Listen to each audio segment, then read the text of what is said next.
Welcome back to RotoCityTech. I'm Hank and I am out in the shop. Today we are gonna finally work on another power converter. So if you remember, I did a couple of live videos a while back where my camper had stopped charging. Similar to what I had in the Wolf Pup way back in the day, and I can put that video in the link or in the description down below and also probably up here somewhere. But that's my most popular video. And so now I get a chance to recreate that and exactly show step by step what I do to solder in a new fuse. So we're going to get that started today. I'm going to show you how to test if that fuse is good or not, and then we'll go from there. Here is my PowerMax PM3 100LKX.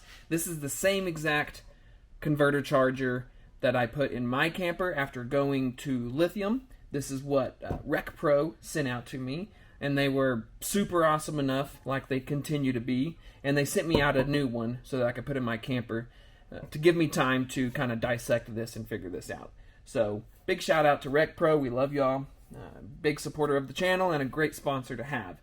So my first plan of action, which I did in my live video, is when I got this out of the camper, I was able to plug this into the wall and test and see, look, we don't have DC power, which I can show y'all that right here. So if we plug this in,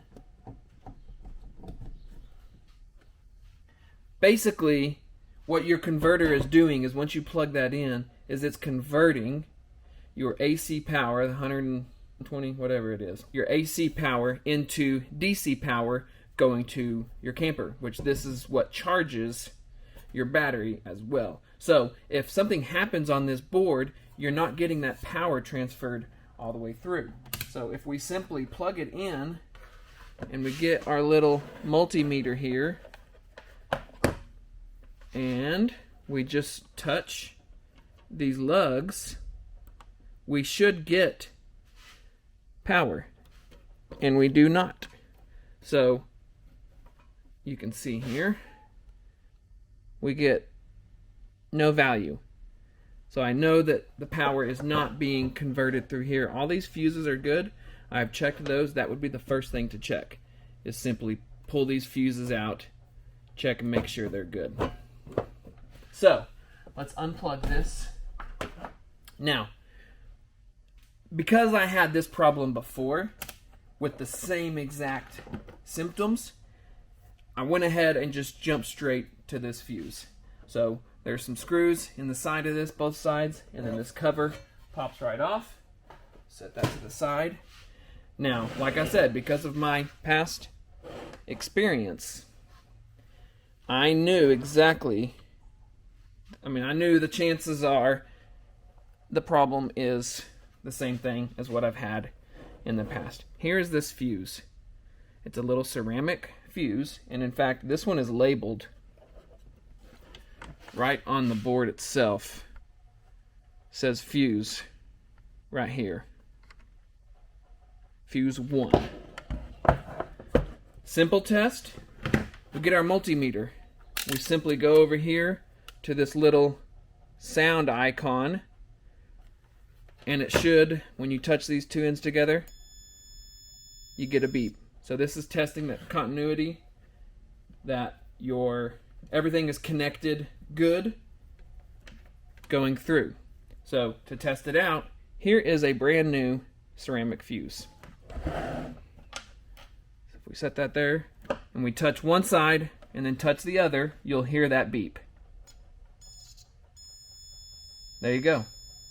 So this fuse is good. So let's do the same thing on this fuse in here. I'm going to reach in and touch. Nothing.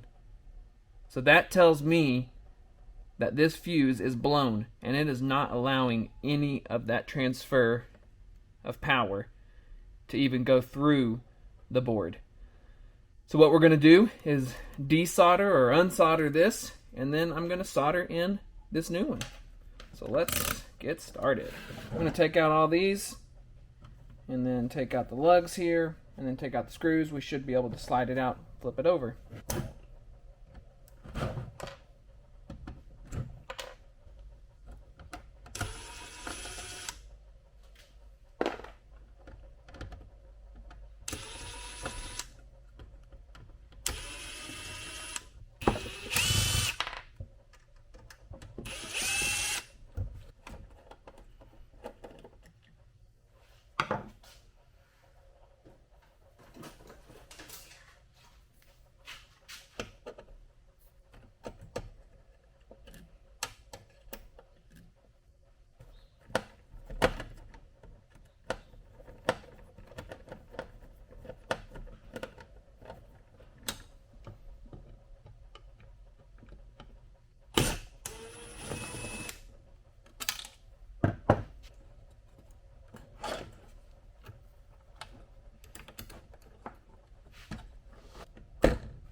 That one was a bit harder to get out on this side. In fact, it broke.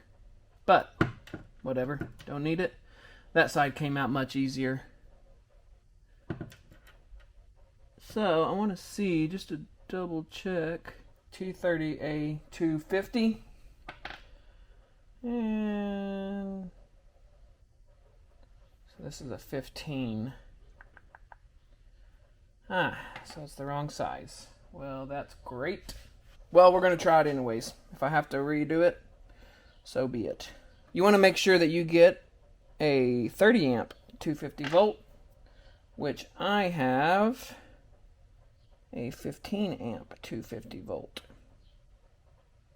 But we're going to just roll with it. So the next thing you want to do is you just need to get your solder wet and pop this up back where it was. And I think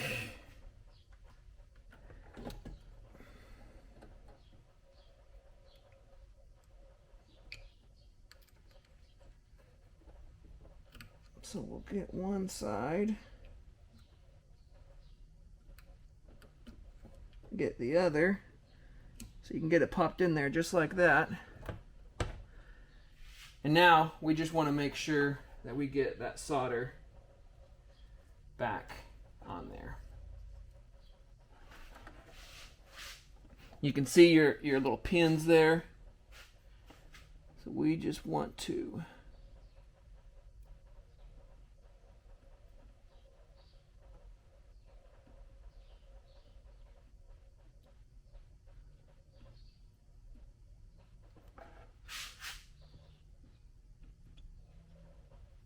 get that solder back on there.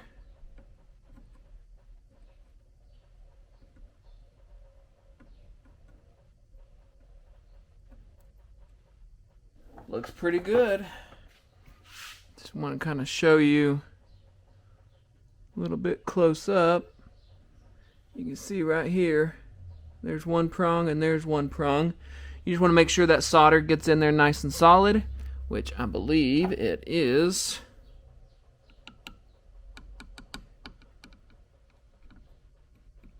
And there's the repair. So now let's flip this back over, get it buttoned up, and we'll go. Oh.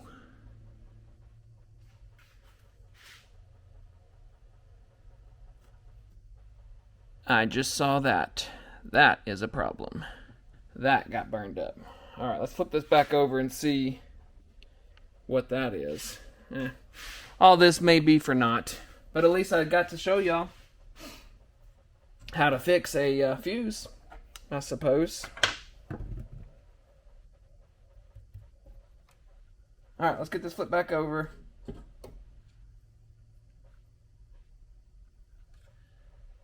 Yeah, that is nasty.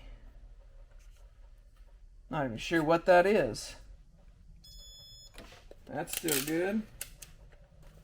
So maybe all hope is not lost. It's sounding weird, the fuse, when I do the continuity test. So maybe it's gonna work. So what I'm gonna do is I'm gonna go get the correct fuse. I'm gonna go ahead and order that 30 amp 250 volt. That's what I need. And I'm gonna try this again, and then maybe it'll work. I don't have high hopes because of that giant burn spot. But anyways, that's how I did it on the Wolf Pup. That is an easy way to check on yours if you're not getting any of the DC power to go through. Check that one fuse for continuity. If not, solder it up like that, pull it out, put the new one in, good to go. Anyways, thank you for watching. I'm Hank with RotoCityTech. Be sure to follow us on Instagram, on Facebook, RotoCityTech. Like this video, check out the links in the description below, and we'll see y'all next time. Hold me close till I get up. Time is barely on our side.